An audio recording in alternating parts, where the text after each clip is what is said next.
Hello dear students, this is Kumar Keshav from IAS maths academy. आज के video में हम लोग देखेंगे 2020 जो यूपीएससी सिविल सर्विसेज एग्जामिनेशन जो आपका हुआ था उसमें पेपर 2 का एनालिसिस करेंगे। देखेंगे कौन कौन से टॉपिक काफ़ी हिट थे इस बार, काफ़ी ज़्यादा क्वेश्चन जिससे आए हैं, किस टॉपिक से आसान क्वेश्चन आए हैं, किस टॉपिक से थोड़े कठिन क्वेश्चन आए हैं। आपका अगर प्लान है आगे के एग्ज़ाम में बैठने का 2021 में या 2022 में, तो आपका करेक्ट स्ट्रेटजी क्या होना चाहिए कि पेपर 2 को आप बहुत ही अच्छे से क्रैक कर पाओ और एक बढ़िया स्कोर आप लेकर आओ। So let's start our session today. तो बच्चे, आप सभी लोग जानते हैं कि पेपर 2 भी जो है सो 250 मार्क्स के क्वेश्चन होते हैं। इसमें भी 8 क्वेश्चंस आते हैं आपके, और 8 क्वेश्चंस में आपको 5 क्वेश्चंस करने होते हैं, जिसमें कि 2 क्वेश्चंस आपके कंपलसरी होंगे। क्वेश्चन नंबर 1 पार्ट ए का जो सेक्शन ए है आपका, क्वेश्चन नंबर 1, और क्वेश्चन नंबर 5 जैसा कि आपने पेपर 1 में भी देखा था। और ये दोनों कंपलसरी क्वेश्चन है। बाकी आप एक सेक्शन से 2 क्वेश्चन आपको चूज़ करना है, एक सेक्शन से आपको 1 क्वेश्चन चूज़ करना है। तो इंस्ट्रक्शन है, इंस्ट्रक्शन को अच्छे से पढ़ना चाहिए। इंस्ट्रक्शन चेंज नहीं होता है हालांकि, फिर भी you must read the instruction once you start the paper. तो बच्चे यहाँ देखिए, सेक्शन ए के भीतर में जो फर्स्ट क्वेश्चन है, जो फर्स्ट क्वेश्चन आ रहा है, इसमें कहता है कि let S3 and Z3 be permutation group on 3 symbols and group of residue classes modulo 3 respectively, so that there is no homomorphism in S3 in Z3 except the trivial homomorphism. तो ये एक question जो आपको पूछा गया है, तो बच्चे होमोमॉर्फिज्म का ये क्वेश्चन है। इसमें परमुटेशन ग्रुप का भी इसमें कॉन्सेप्ट यूज हो रहा है, रेसिड्यू क्लास का भी कॉन्सेप्ट यूज हो रहा है, और होमोमॉर्फिज्म का भी यहाँ पे कॉन्सेप्ट देखने को मिल रहा है। तो बच्चे, इस क्वेश्चन को आप देख के आप फील कर सकते हो कि अगर आपका मॉडर्न अलजेब्रा वीक है, अगर आप मॉडर्न अलजेब्रा में सोच नहीं पाते हैं, मॉडर्न अलजेब्रा अगर आपको भारी लगता है, तो इस क्वेश्चन को आप कभी अटेम्प्ट नहीं कर पाएंगे। तो आपको मॉडर्न अलजेब्रा को बहुत अच्छे से देखना है, जो इसको एब्स्ट्रैक्ट अलजेब्रा भी बोलते हैं, चाहे आप मॉडर्न अलजेब्रा बोल दीजिए, ठीक है। ये आपके क्वेश्चंस, काफ़ी सारे क्वेश्चन आए हैं, हर साल अपीयर हो रहे हैं आजकल पेपर 2 में। तो बहुत इंपॉर्टेंट है कि मॉडर्न अलजेब्रा को आपको अच्छे से देखना पड़ेगा। 10 मार्क्स का क्वेश्चन आपका मॉडर्न अलजेब्रा से यहाँ से निकल के आ रहा है। फिर आप देखिए 1B का question, let R be the principal ideal domain. Show करना है कि that every ideal of a quotient ring of R is the principal ideal and R by P is the principal ideal domain for prime ideal P of R। ये भी सवाल जो है सो बहुत ही conceptual सवाल है। अगर आप अच्छे से नहीं पढ़े हो, पकड़ नहीं है आपका मॉडर्न अलजेब्रा के ऊपर में, तो ये क्वेश्चन भी नहीं हो पाएगा। तो बहुत बच्चे मॉडर्न अलजेब्रा से डरते हैं, एक पैनिक सा क्रिएट हो चुका है बच्चों के माइंड में कि कैसे होगा। तो उसका भी हम लोग स्ट्रेटजी आगे शेयर करेंगे।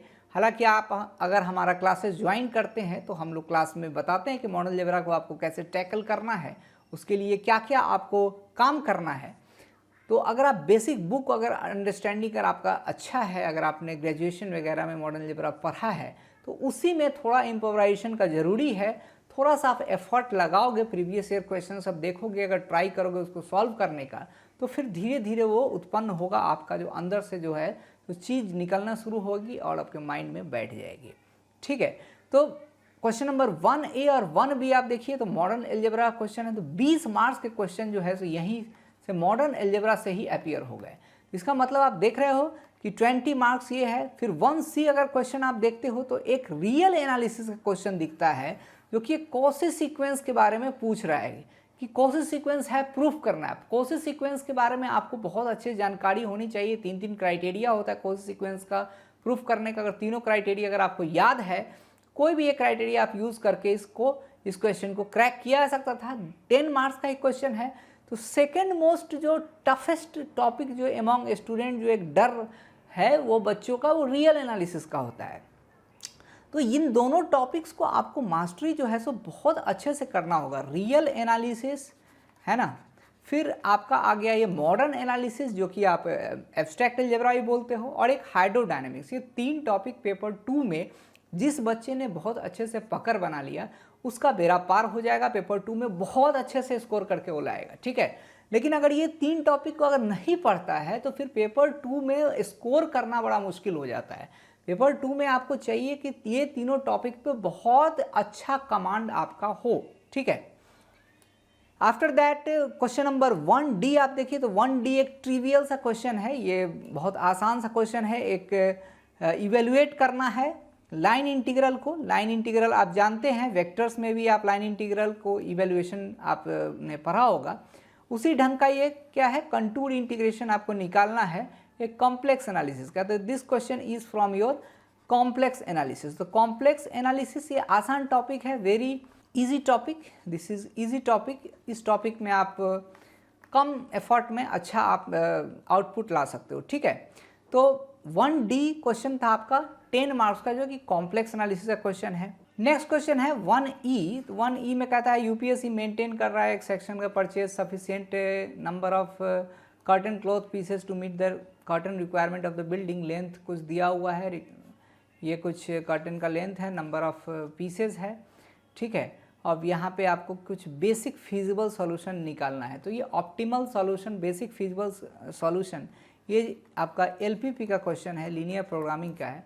ये भी आसान ही क्वेश्चन होता है, लीनियर प्रोग्रामिंग बहुत ज़्यादा टफ नहीं है। लीनियर प्रोग्रामिंग में आप अच्छा स्कोर कर सकते हो कम मेहनत करके, ठीक है। तो लेकिन 3 टॉपिक जो हमने बोला है, मॉडर्न अलजेब्रा, हाइड्रोडायनेमिक्स और रियल एनालिसिस, इन तीनों टॉपिक को आपको बहुत गहन अध्ययन करना पड़ेगा। आपको एक गाइडेंस चाहिए, तभी जाके इससे आपको अच्छा स्कोर फिर लेकर आ पाओगे, ठीक है। क्वेश्चन नंबर 2A अगर आप देखिए तो 2A में कहता है एक साइक्लिक ग्रुप है G, एक फाइनाइट साइक्लिक ग्रुप है ऑर्डर n का। प्रूफ करना है कि G हैज़ 5n जनरेटर्स। इसका जो नंबर ऑफ जनरेटर्स है 5n है। ये यूलर 5 फंक्शन भी इसको बोलते हैं, यूलर फी फंक्शन, यूलर 5 फंक्शन, जैसे आप प्रोनाउंस करना चाहे प्रोनाउंस कर सकते हैं। ये क्वेश्चन बिल्कुल स्ट्रेट फॉरवर्ड क्वेश्चन है। इस क्वेश्चन को तो आपको बिल्कुल हल करना चाहिए, क्योंकि ये जो सवाल है तो एकदम बुक का सवाल है। कोई भी जो बीएससी की जो किताबें होती हैं उसमें आपको ये कॉन्सेप्ट आपको मिल जाएगा कि अगर आपका कोई साइक्लिक ग्रुप है ऑर्डर n का, तो उसका नंबर ऑफ जनरेटर जो होता है सो 5n होता है। इसका प्रूफ कैसे होगा, ठीक है। तो ये प्रूफ पूछ लिया। तो इस प्रूफ पे कई बार क्वेश्चन यूपीएससी पुराने क्वेश्चन में अगर आप देखेंगे वहाँ भी ये क्वेश्चन, इस टाइप के क्वेश्चन है सो कई बार आए हैं, ठीक है। तो ये भी आसान सा क्वेश्चन था, इसको मैं बहुत मॉडरेट चाहे हार्ड में कंपेयर नहीं करता हूँ इसको। और 2B में आप देखिए 2B का क्वेश्चन है, कहता है कि नॉट यूनिफॉर्मली कंटिन्यूअस। अब ये भी क्वेश्चन जो है सो बहुत ही आसान सा क्वेश्चन है। अगर आप थोड़ा सा यूनिफॉर्म कंटिन्यूअस के बारे में अगर आपको जानकारी होगी, अगर आप यूनिफॉर्म कंटिन्यूअस का डेफिनेशन जानते हैं कि एफ कब यूनिफॉर्मली कंटिन्यूअस होता है कब नहीं होता है, एप्सिलॉन डेल्टा का क्राइटेरिया होता है। तो जैसे कि आप कंटिन्यूटी में भी आप एप्सिलॉन डेल्टा यूज़ करते हो, उसी ढंग से यूनिफॉर्म कंटिन्यूअस में भी एप्सिलॉन डेल्टा का डेफिनेशन यूज़ करना पड़ता है। तो उसी से ये क्वेश्चन हो जाएगा। ये भी बुक का क्वेश्चन है। It is also very easy question, it is also very easy question, ठीक है। ये क्वेश्चन इजी क्वेश्चन था, इसको करना चाहिए था, है ना। क्वेश्चन नंबर 2C देखो, फिर से कंटूर इंटीग्रल का क्वेश्चन आया। एक क्वेश्चन ऊपर ही पूछा है कंटूर इंटीग्रल, और यहाँ भी फिर से कंटूर इंटीग्रल का क्वेश्चन। ये भी बुक का क्वेश्चन है, हम लोग क्लास में कराते हैं इन सारी चीज़ों को। तो अगर ऐसा लेवल का भी अगर क्वेश्चन नहीं हो पा रहा है, फिर संकट ज़्यादा गहरा जाएगा, फिर प्रॉब्लम हो जाएगा। मैथमेटिक्स लेने का फिर वो मज़ा नहीं रहेगा। मैथमेटिक्स आपने लिया है तो क्या है कि बेसिक क्वेश्चन तो आपको खुद से कर लेना है। जो बेसिक क्वेश्चन नहीं हो पाते हैं, जो भी आपके टीचर है, जो इंस्टीट्यूट है, वहाँ लोगों को आप पूछो कि जो हाई लेवल के क्वेश्चन है उनको कैसे अप्रोच करना है। अगर सारा चीज़ अगर आपका फिर बैलेंस हो जाता है, फिर पेपर 2 में आप अच्छे मार्क्स लेकर आएंगे। अगर ये 2-3 टॉपिक अगर आपका अच्छा नहीं हो पाता है तो फिर मैं झूठा दिलासा नहीं देता हूँ कभी भी स्टूडेंट को। आपको तीनों टॉपिक बहुत ही अच्छे से मास्टरी करना होगा। अगर आपको 170-180 नंबर लाना है तो मॉडर्न अलजेब्रा, रियल एनालिसिस और हाइड्रोडायनेमिक्स में एकदम पकड़ होना चाहिए आपका, और एकाधिकार होना चाहिए, मोनोपोली आपका होना चाहिए कि मैं तो इस क्वेश्चन को कर ही दूंगा, ठीक है। इस टाइप का अगर फील आएगा तभी आपको क्वेश्चन में बहुत अच्छे मार्क्स आप लेकर आ पाओगे। क्वेश्चन नंबर 3 ये देखिए, तो ये कहता है कि R is a finite field of characteristic so that, field of characteristic पूछ रहा है। अब ये भी क्वेश्चन जो है थोड़ा सा हाई लेवल का क्वेश्चन है। कैरेक्टरिस्टिक वगैरह जनरली नहीं पूछते हैं यूपीएससी में, ठीक है। लेकिन यहाँ पूछा है कि फील्ड ऑफ कैरेक्टरिस्टिक दिया हुआ है so that the mapping F R to R defined by this is an isomorphism. तो कैरेक्टरिस्टिक का आपको डेफिनेशन यहाँ यूज करना था, आइसोमॉर्फिज्म का डेफिनेशन यूज करना था, उसको शो करना था कि आइसोमॉर्फिज्म है 1 1 on 2 है, होमोमॉर्फिज्म के साथ है। ठीक है, तो आपको आइसोमॉर्फिज्म भी पूछा, होमोमॉर्फिज्म भी पूछा, कैरेक्टरिस्टिक भी पूछ रहा है, ऊपर साइक्लिक ग्रुप भी पूछ रहा है, तो मतलब ग्रुप भी पूछ रहा है। अभी तक हमने ज़्यादातर क्वेश्चन देखे ग्रुप्स के क्वेश्चन देखे। नेक्स्ट क्वेश्चन जो है वो है लीनियर प्रोग्रामिंग का क्वेश्चन है, जिसको आपको सिंप्लेक्स मेथड से सॉल्व करना है। Again linear programming is a very easy topic, आपको इसको करना चाहिए। Linear programming is a very easy topic, you must do it correctly. ठीक है, अगर आप जब भी पढ़ते लीनियर प्रोग्रामिंग में तो simplex method, dual simplex method, transportation problem, Vogel's approximation, सारे जितने भी मेथड्स हैं, मोदीज मेथड, सारे को आपको असाइनमेंट प्रॉब्लम लेकर एक एक क्वेश्चन आपको अच्छे से करना चाहिए। प्रीवियस ईयर क्वेश्चन को बार बार लगाना चाहिए, तब आपका फील आ जाएगा कि किस टाइप के क्वेश्चन एलपीपी से आ रहे हैं और हमें वहाँ पे अप्रोच कैसा रखना है। ठीक है, क्वेश्चन नंबर 3C में देखो तो आइलर्स मेथड का क्वेश्चन है। क्वेश्चन नंबर 3C जो है सो आइलर्स मेथड का क्वेश्चन है, एकदम ये सेम क्वेश्चन ऐसा ही रिपीट किया है। 2019 का भी अगर आप पेपर देखोगे वहाँ भी एक क्वेश्चन ऐसा ही रिपीट किया है। सेकेंड ऑर्डर आइलर्स इक्वेशन का क्वेश्चन है, इस क्वेश्चन को भी किया जा सकता था। ये कोई बहुत आसमान से टपका हुआ क्वेश्चन नहीं है, बुक का क्वेश्चन है। आप अगर अच्छे से पढ़े हो तो इस क्वेश्चन को कर पाओगे। ठीक है, क्वेश्चन नंबर 4A में कहता है कि find the analytic function fz निकालना है। वी आर थीटा दिया है, एनालिटिक फंक्शन fz निकालना है। तो कुसी रीमान इक्वेशन जिसको पता है, CR इक्वेशन जिसको पता है, वो इस क्वेश्चन को भली भांति अच्छे से कर पाएगा। CR इक्वेशन होता है Cauchy Riemann equation in the polar form as well as the Cartesian form. आपको दोनों फॉर्म याद होना चाहिए। इस क्वेश्चन को किया जा सकता था, ये क्वेश्चन बहुत भारी क्वेश्चन नहीं है। क्वेश्चन नंबर 4 भी अगेन देखिए, तो कहता है कि एक 0 to π/2 है, sine square x upon sine x plus cos x, ये ऐसा कुछ निकालना है। इस क्वेश्चन को मल्टीपल मेथड से आप कर सकते हो। आप डेफिनिट का प्रॉपर्टीज वगैरह लगा कर भी कर सकते हो, और भी आप कोई दूसरा मेथड लगा के सब्स्टिट्यूशन वगैरह करके इस क्वेश्चन को किया जा सकता था। ये भी नॉर्मल सा क्वेश्चन है, भारी क्वेश्चन नहीं है। अभी तक में हमने देखा है कि जो हार्ड क्वेश्चन है, जो इजी क्वेश्चन नहीं थे, वो किसके नहीं है, मॉडर्न अलजेब्रा के है। मॉडर्न अलजेब्रा के जो क्वेश्चन है तो आपको कॉन्सेप्ट वाइज बहुत अंदर तक डीप में पढ़ना होगा, ग्रुप थ्योरी से लेकर रिंग थ्योरी तक। ठीक है, एक मोटिवेशन दे रहा हूं मैं क्वेश्चन दिखाकर कि आपको कैसे करना है चीज़ों को। Again see the question number 4C। The question number 4C यहाँ कहता है कि बेसिक फिजिबल सॉल्यूशन निकालना है transportation problem. Again I have repeatedly said that transportation problem assignment problems are very important in case of your linear programming questions. ठीक है, transportation cost, Vogel's approximation, यहाँ question पूछा है, मोदीज मेथड होता है, काफ़ी सारे मेथड होते हैं। जो मेथड आपको जो बुक में दिए हुए हैं, जो सिलेबस में प्रेस्क्राइब्ड है, you must no it very clearly. ठीक है, तो इस तरीका से आपने देखा कि एलपीपी के जो क्वेश्चन है सो आसान आए हैं। एलपीपी के क्वेश्चन आसान आए हैं। कॉम्प्लेक्स एनालिसिस क्वेश्चन जो जनरल ट्रेंड के क्वेश्चन होते हैं वही आए हैं। 2018 2017 में कॉम्प्लेक्स एनालिसिस क्वेश्चन हार्ड आए थे।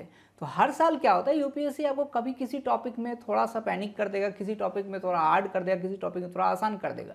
तो आपको लगभग सारे तैयारी जो हर एक टॉपिक पे एक टाइप का होना चाहिए, सेम प्रिपरेशन लेवल होना चाहिए, तभी जाके आप वहाँ पे कैसा भी सिचुएशन है आप उसको वहाँ हैंडल करोगे और फिर वहाँ पे आप अच्छे मार्क्स लेकर आओगे। ठीक है, let's see the section B. Section B के भीतर में आप देखिए तो कहता है कि पार्शियल डिफरेंशियल इक्वेशन फॉर्म करना है। ये काफ़ी आसान क्वेश्चन हो गया। पार्शियल डिफरेंशियल इक्वेशन पीडी का फॉर्मेशन आपको पता होता है, ओडी जैसे आप फॉर्म करते हो उसी ढंग से पीडी का भी फॉर्म करना होता है। ठीक है, सेकेंड क्वेश्चन 5B आप देखिए तो यहाँ पे एक न्यूटन रैप्सन का क्वेश्चन है, डायरेक्ट क्वेश्चन है, न्यूटन रैप्सन का डायरेक्ट क्वेश्चन है। कई बार यूपीएससी में न्यूटन रैप्सन का एरर कैलकुलेशन कर लिए भी पूछा है। तो यहाँ पे आप देख रहे हो न्यूमेरिकल एनालिसिस का डायरेक्ट क्वेश्चन आ रहा है न्यूटन रैप्सन मेथड से। You must know each and everything about any topic. ठीक है, हर एक टॉपिक के बारे में हर चीज़ आपको जानना चाहिए। आपके पास समय है, you will utilize your time. जब भी आपको समय मिलता है, जो टॉपिक आपका वीक है उसको आप किताबें खोलिए, आप जहाँ पढ़ते हैं उसको देखिए, वहाँ के मटेरियल देखिए। आप हमारे यहाँ पढ़ते हैं तो हमसे पूछिए, आप कहीं भी पढ़ते हैं, आपका जो सोल पर्पस होना चाहिए आपका कि मैथमेटिक्स ऑप्शनल में एक अच्छा कमांड हो। कोई भी इश्यूज आते हैं, नंबर दिया हुआ है, इस नंबर पे कॉल करें, कांटेक्ट करें, you may find some of the solutions. अब क्वेश्चन नंबर 5C देखिए तो क्वेश्चन नंबर 5C में एक बुलियन अलजेब्रा क्वेश्चन दिया है। सिंपल सा क्वेश्चन है, बुलियन अलजेब्रा दिया हुआ है, कंजक्टिव नॉर्मल फॉर्म में इसको चेंज करना है the product of max terms. Product of max terms, sum of min terms, ये आपके सिलेबस में दे रखा है। मॉरिस मैनो की किताब आती है, अगर आपने नहीं पढ़ा है तो please read it out. Okay, एक किताब आती है मॉरिस मैनो की, अगर आपने डिजिटल इलेक्ट्रॉनिक्स वगैरह अच्छे से नहीं किया तो इस बुक से आप देख सकते हो। हमने सिलेबस का, बुक लिस्ट का सारा वीडियो बनाया हुआ है, तो वीडियो में आप जाके देखिए किस टॉपिक में कौन से बुक आपको रेफर करना है, कैसे आगे बढ़ना है। Okay, let's see the next question. Question number 5D, एक पीडीएफ क्वेश्चन है, बहुत आसान क्वेश्चन है। ठीक है, तो जनरल पीडी का क्वेश्चन है, इसमें आपको पर्टिकुलर इंटीग्रल निकालना होगा, है ना, एक्सिलरी फंक्शन निकालना होगा, फिर फाइनल सॉल्यूशन आपको निकालना है। ठीक है, again see the question number 5E। 5E के भीतर में एक मोमेंट ऑफ इनर्शिया निकालना है। अभी मोमेंट ऑफ इनर्शिया किसका निकालना है, तो ट्रायंगुलर लैमिना, मतलब एक ट्रायंगल का निकालना है इन इट्स प्लेन, और मासेस कहाँ है, m is the mass of lamina and beta gamma respective the length of the perpendicular from B and C। थोड़ा सा ज्योमेट्री वगैरह लगाकर इस क्वेश्चन को होगा, है इसमें 10 मार्क्स का एक क्वेश्चन, तो आप एग्जाम में इस क्वेश्चन को लास्ट में अगर आप इसको हिट करते, अगर आपके पास जो टाइम बच रहा है तब इस क्वेश्चन को हिट करने का ज़रूरत था। इस क्वेश्चन को, ये क्वेश्चन आपको पहले दिखा भी नहीं होगा। तो इस टाइप के क्वेश्चन जब भी आप अनसीन बिल्कुल सा क्वेश्चन आ जाता है और मार्क्स कम है, 10 नंबर क्वेश्चन है, 8 नंबर क्वेश्चन है, और दिखने में लग रहा है कि होगा या सॉल्व नहीं होगा, तो उस क्वेश्चन को बाद में उसको करना पड़ता है। जो क्वेश्चन आपको लग रहा है कि बिल्कुल अच्छे से आता है, उस क्वेश्चन को पहले करना है। कभी भी ऐसा एग्जाम में नहीं करते हैं कि आपको क्वेश्चन नहीं भी आ रहा है, मार्क्स भी कम है उसका, और उसमें आप लगे पड़े हो, आधे घंटे उसमें दे दिए, 45 मिनट दे दिए, तो वो जुडिशियस आपका वर्क नहीं है। जुडिशियस वर्क होगा कि जो क्वेश्चन आपको आता है, जिसपे आपको प्रैक्टिस ज़्यादा है, उसको आपको पहले करना है। जिस क्वेश्चन में प्रैक्टिस नहीं है उसको बाद में करो, नहीं हो पाता है छोड़ दो उसको। ठीक है, तो क्वेश्चन नंबर 6B में आप क्वेश्चन देखिए, तो इंटीग्रल सरफेस निकालना है पार्शियल डिफरेंशियल इक्वेशन का, जिसमें कि कंटेन करता है ये कर्व। ये क्वेश्चन कई बार, इस टाइप का क्वेश्चन जो है सो मेनी टाइम्स यूपीएससी में रिपीट हुआ है। Many times this type of question has been asked in the recent years of UPSC civil services mathematics optional. ठीक है, तो क्वेश्चन नंबर 6B अब देखो, यहाँ पे गॉस सीडल इटरेशन वगैरह दे दिया है, तो गॉस सीडल इटरेशन आपको पता होना चाहिए, कैलकुलेटर का कोई यूज़ पता होना चाहिए, कहाँ से अप्रॉक्सीमेशन शुरू करते हैं वो पता होना चाहिए, कितना नंबर ऑफ इटरेशंस तक आपको जाना है वो पता होना चाहिए। तो इस ढंग का क्वेश्चन आप कर सकते थे, है ना। So let's move to the next question. Next question है कि हैमिल्टोनियन लिखना है किसका, तो equation of a particle of mass m constrained on the moving the cylinder defined by this, the particle subjected to force directed towards origin and proportional to the distance r from the origin given by this force. अब ये Hamiltonian और Lagrangian का question है। This is the question of classical mechanics.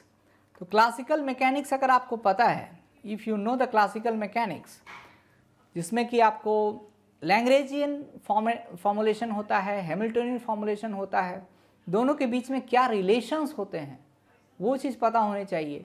ये question थोड़ा tough question है, इसको tough question में काउंट करना है, क्योंकि आप जनरल हैमिल्टोनियन आप निकालते हो, कोई स्फीयर चल रहा है, कोई बॉडी चल रहा है, कोई स्प्रिंग मास बॉडी है, उसका आप हैमिल्टोनियन निकाल दिए, उसका आप लैग्रेंजियन निकाल रहे हो। लेकिन कई बार क्या होता है कि कुछ कंस्ट्रेंट वगैरह ऐसा दे देगा, कुछ क्वेश्चन में कंडीशंस ऐसा दे देगा कि जिसका फिगर भी बनाना थोड़ा मुश्किल हो जाता है एग्जाम में।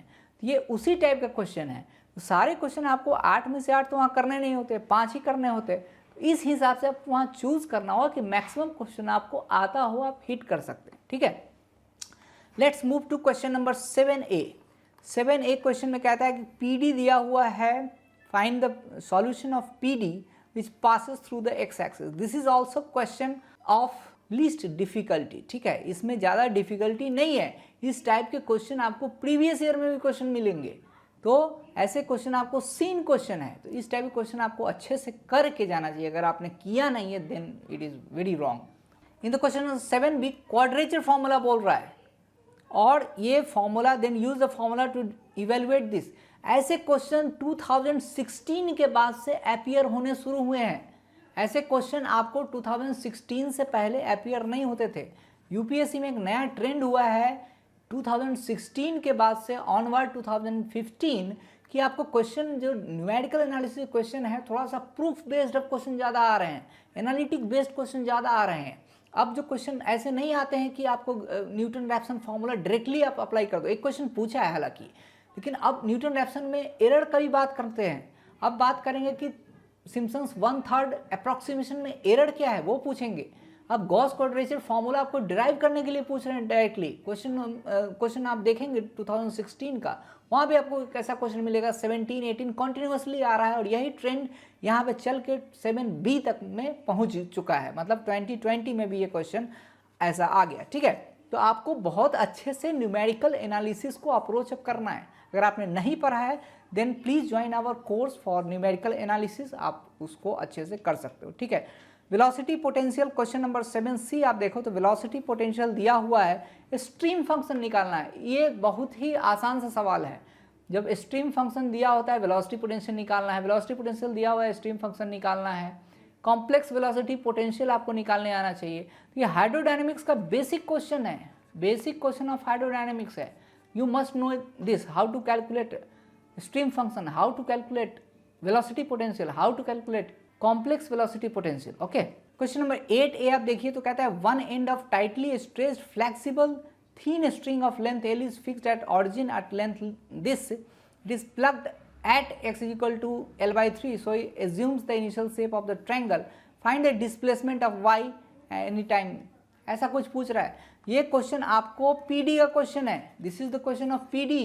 और PD में भी कौन सा आपको है, वेव इक्वेशन का क्वेश्चन है। ये वेव इक्वेशन, वेव बन जाएगा। ये एक आप ट्रायंगल छोड़ दो और यहाँ पे उस वेव फॉर्म से इनिशियल कंडीशन दे दिया है। ठीक है, इनिशियल कंडीशन दिया हुआ है कि x is equal to L/3 पर आप एक पॉइंट को डिस्प्लेस कर रहे हो, मैक्सिमम उसका एम्पलीट्यूड पर लाके उसको छोड़ रहे हो, तो फिर उसका क्या वेव फॉर्म होगा वो चीज़ आपको निकालना है यहाँ पे। तो अगर आपने PD अच्छे से किया है by using the Laplace method then you can do this question as well. Now let's move to the next question. यही बात मैं कह रहा था कि नेक्स्ट क्वेश्चन में कि लैग्रेंजियन इंटरपोलेशन से आपको निकालना है और फिर एरर फंक्शन निकालना है। तो ऐसे क्वेश्चन अब यूपीएससी में आने लगे हैं। ये ट्रेंड चालू हुआ है 2016 से। 2016 से न्यूमेरिकल एनालिसिस के जो क्वेश्चन है इसका लेवल काफ़ी हाई हो गया है। मॉडर्न अलजेब्रा का जो लेवल है काफ़ी हाई हो गया है। 2016 से पहले का मॉडर्न अलजेब्रा और 16 के बाद का जो मॉडर्न अलजेब्रा है रात दिन का फ़र्क है। तो अगर आपने अच्छे से नहीं पढ़ा है तो आपको पढ़ना पड़ेगा, तभी पेपर 2 आपसे बहुत अच्छे मार्क्स से क्लियर हो पाएंगे। ठीक है, I am just guiding you the reality of paper 2। Paper 2 उन बच्चों का बहुत अच्छा होगा जिनका मॉडर्न अलजेब्रा बहुत अच्छा कर लिया उन्होंने, जिन्होंने रियल एनालिसिस पे एक अच्छा पकड़ बनाया है, जिन्होंने हाइड्रोडायनेमिक्स पे एक अच्छा पकड़ बनाया है। बाकी सारे टॉपिक्स तो नॉमिनल टॉपिक्स है, वो सब लोग करके जाते हैं।